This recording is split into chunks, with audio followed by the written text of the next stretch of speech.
శ్రీమాత్రే నమ. జయ గురు దత్తాత్రేయ నమ.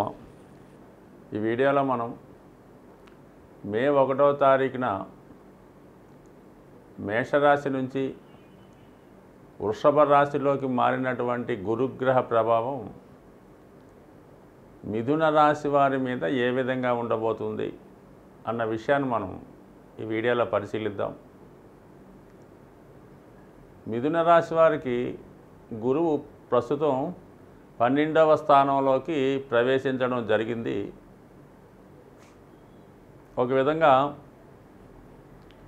అది 12వ స్థానం అన్నది ఏ గ్రహం వచ్చినా కూడా అంత శుభ ఫలితాలు ఇవ్వదని చెప్తూ ఉంటారు. కానీ గురుగ్రహ విషయంలో 12వ స్థానంలోకి వచ్చినప్పుడు ఆ గురుగ్రహ కారకత్వాలైనటువంటివి జాతకుడికి అనుభవంలోకి రావడం జరుగుతూ ఉంటుంది. ముఖ్యంగా గోచారంలో వచ్చినటువంటి గ్రహాలు ఇచ్చినటువంటి శుభ ఫలితాలు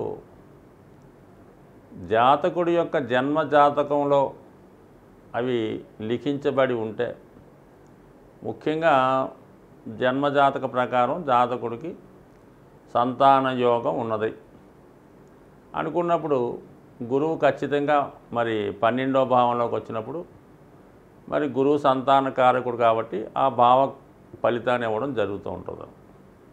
సో అందువలన ఏంటంటే జాతకుడికి మరి ఖచ్చితంగా జాతకంలో ఉంటే దశ సహకరిస్తే ఆటోమేటిక్గా ఫలితం అనుభవంలోకి రావడం జరుగుతుంది. ముఖ్యంగా ఏంటంటే 1 సంతాన సంబంధించిన విషయాలు, 2 ఉన్నత విద్యా అవకాశాలు. ఎవరి జన్మజాతకంలోనే అయితే గురువు 1000 స్థానంలో ఉంటాడో వాడు ఖచ్చితంగా డబుల్ డిగ్రీ కలిగి ఉంటాడు, అంటే సంపూర్ణ విద్యను అభ్యసించడం జరుగుతూ ఉంటుంది. సో ఈ కారణం వల్ల జాతకుడికి 2 కూడా ఈ సంవత్సరం ఖచ్చితంగా రావడం జరుగుతుంది.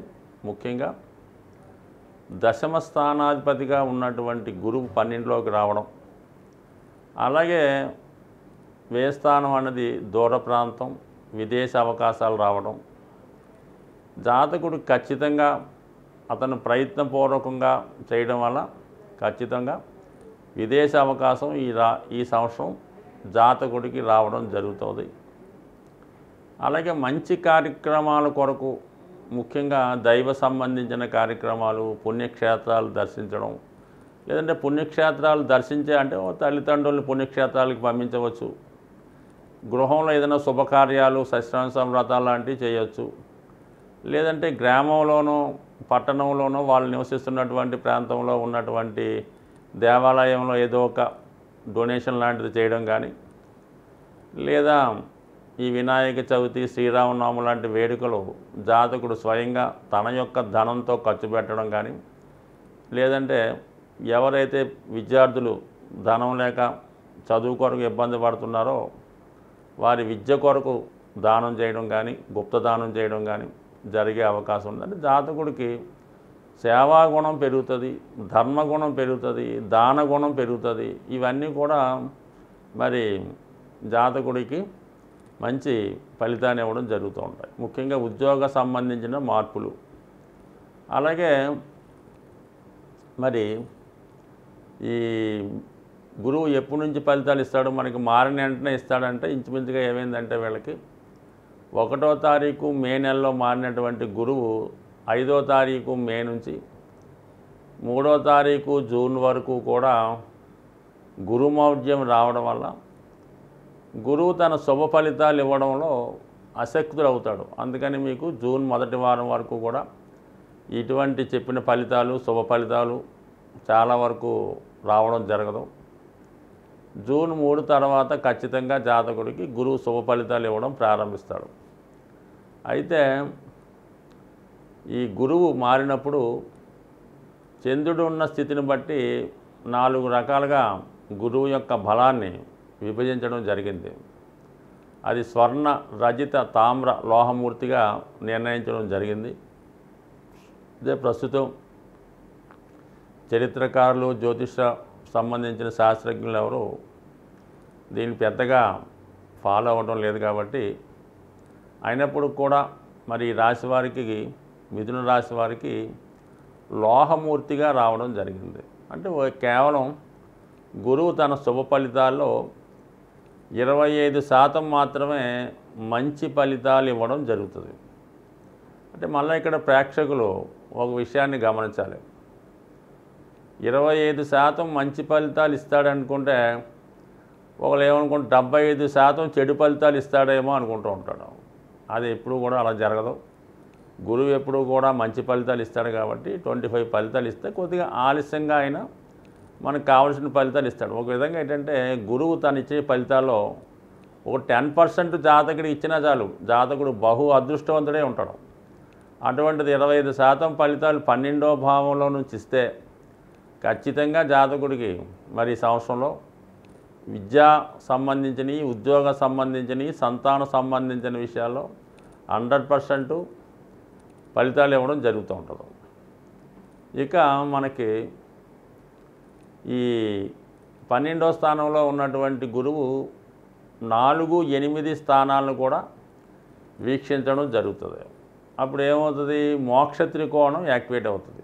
ఒక విధంగా ఈ రాశిలో ఉన్నటువంటి పెద్దవాళ్ళు ఎవరన్నా ఉంటే వాళ్ళు ప్రశాంత జీవితం గడుపుదాం అనుకుంటూ ఉంటే వాళ్ళు ఏదైనా ఆశ్రమంలో చేరడం కానీ, ఓల్డేజ్ హోమ్లో చేరడం కానీ, లేదంటే ఏదైనా యొక్క ఆధ్యాత్మిక కేంద్రంలో ప్రశాంతంగా ఉండాలనుకున్న వాళ్ళకి ఇది ఖచ్చితంగా ఒక ప్రశాంతమైనటువంటి జీవితాన్ని ఇవ్వడం జరుగుతుంది. సో అలాగే కంపల్సరీగా వాళ్ళు ప్రయత్నాన్ని బట్టి ఉన్న ప్లేస్ నుంచి మారే అవకాశం ఉన్నది. అది కొంతమంది రిటైర్మెంట్ తర్వాత, వాళ్ళు విధి నిర్వహణ తర్వాత వాళ్ళ ఏజ్ని బట్టి ఓ ప్రశాంతంగా ఓ పిల్లల దగ్గరికి వెళ్ళి వాళ్ళ దగ్గర జీవించడం, కొంతమంది పిల్లల దగ్గర ఉన్న వాళ్ళు వాళ్ళని విడిచిపెట్టి ఏదైనా భగవంతుడికి దగ్గరగా ఏదైనా పుణ్యక్షేత్రంలో విశ్రాంతి తీసుకోవడం, లేదా పుట్టపర్తి, తిరుపతి లాంటి పుణ్యక్షేత్రాల్లో ఒక ఇల్లు గృహం తీసుకొని అక్కడ చేరడం. ఇంకా పూర్వకాలం అయితే కొంతమంది ఇప్పుడు కూడా కాశీపట్టణం చేరి అక్కడ ప్రశాంతమైన జీవితం గడపడం కూడా జరుగుతుంది. అటువంటి ప్రశాంత జీవితం కోరుకునే వాళ్ళకి గురువు అద్భుతంగా ఫలితాన్ని ఇవ్వడం జరుగుతూ ఉంటుంది. సో అలాగే మరి గురువు అక్కడి నుంచి 6వ భావాన్ని వీక్షిస్తాడు 12 భావం నుంచి. కాబట్టి శని భాగ్యస్థానం నుంచి 6వ భావాన్ని కూడా దశమ దృష్టిలో వీక్షిస్తున్నాడు. జ్యోతిష్య శాస్త్రంలో గురువు శని కలిసి ఏ భావాన్ని వీక్షిస్తారో ఆ భావ ఫలితాలు జాతకుడికి ఖచ్చితంగా అనుభవంలోకి రావడం జరుగుతూ ఉంటుంది. అంటే గురువు ఇచ్చిన ఫలితాలకి శని ఆశీర్వదించాలి, శని ఇద్దాం అనుకున్న ఫలితాలకి గురువు తన యొక్క సహకారం కానీ ఆశీర్వాదం కానీ కావాల్సి ఉంటుంది. అయితే 6వ భావం అన్నది మరి జాతకుడికి అనుకూలంగా రావడం వల్ల మరి ఈ సంవత్సరంలో జాతకుడికి శత్రు రోగ రుణాల నుంచి విముక్తి కలుగుతుంది. రుణ విముక్తుడు అవుతాడు. ఖచ్చితంగా ఉద్యోగంలో అభివృద్ధి వస్తుంది, శత్రువులు మిత్రులుగా మారుతారు.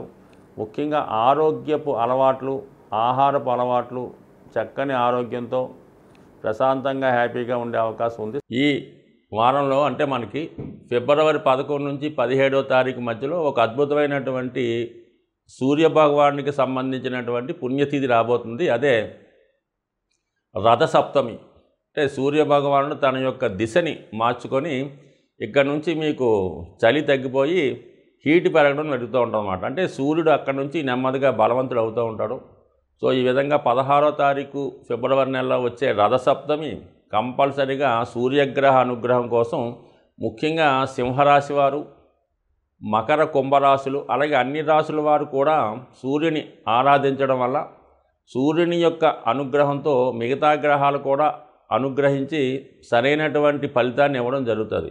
మీరు సూర్యుడిని ఆరాధించకుండా ఇతర గ్రహాల్ని అనుగ్రహం కోసం ఎంత ఆరాధించినా శూన్య ఫలితం మాత్రం రావడం జరుగుతుంది. అందుకని ముందుగా మీరు మరి ఈ కంపల్సరీగా ఈ రాశులు ఎవరైతే ఇబ్బందులు పడుతున్నారో, ఎవరైతే ఆనందంగా ఉన్నారో అందరూ కూడా ఈ రథసప్తమి రోజు విధి విధానంగా సూర్యోదయ టైంలో మరి సూర్యభగవాన్ని సాంప్రదాయబద్ధంగా పూజించి పాయసాన్ని నైవేద్యంగా పెట్టవలసి ఉంటుంది. అంటే పరమాన్నాన్ని తయారు చేసి అది మీరు సూర్యునికి నైవేద్యంగా సమర్పించి మీ కుటుంబ సభ్యులు తినడం వల్ల మీకు ఆరోగ్యం, ఐశ్వర్యం కూడా కలిగే అవకాశం ఉంది. సో ఏదైనా ఈ రాశి వారు చేసుకోండి. అలాగే మరి ఇక్కడ నుంచి కొన్ని రాశుల వారికి చాలా మంచి ఫలితం రావడం జరుగుతూ ఉంటుంది. రవి ప్రతి సంక్రమణానికి మారుతూ ఉంటాడు. మరి ఈ నెల 14వ తారీఖు అంటే 13వ తారీఖు సాయంకాలం 7:14 కుంభరాశిలో సంక్రమణం జరుగుతూ ఉంటుంది. వీలైతే ఆ రోజు కూడా సంక్రమణం రోజు అంటే మరి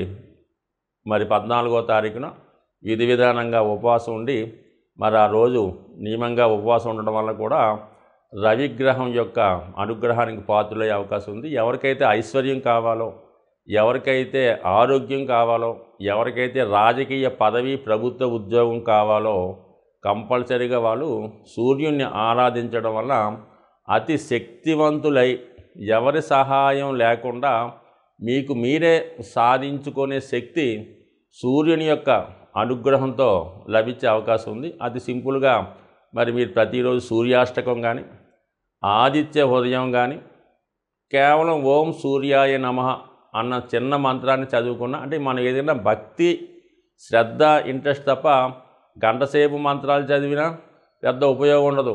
ఎటువంటి దాంట్లో భక్తి లేకుండా చాలా నమ్మకంతో చిన్న మంత్రాన్ని చదివినా సరే మీకు సంపూర్ణమైన బలాన్ని, ఐశ్వర్యాన్ని, ఆరోగ్యాన్ని సూర్యభగవానుడు ఇచ్చే అవకాశం ఉంటుంది. కాబట్టి కంపల్సరిగా వాళ్ళ స్థాయిని బట్టి సూర్యభగవాన్ని విధి విధానంగా మరి ఈ 16వ తారీఖు ఫిబ్రవరి రోజు పాటించి ఆ రోజంతా కూడా నియమంగా ఉండడం వల్ల సంవత్సరం మొత్తం మీరు నియమంగా ఉన్న ఫలితం వస్తుంది. కాబట్టి ఈ చిన్నపాటి రెమెడీని ఆచరించి మరి 12 రాశుల వారు సూర్యగ్రహ అనుగ్రహం పొందుతారని ఆశిస్తూ స్వస్తి.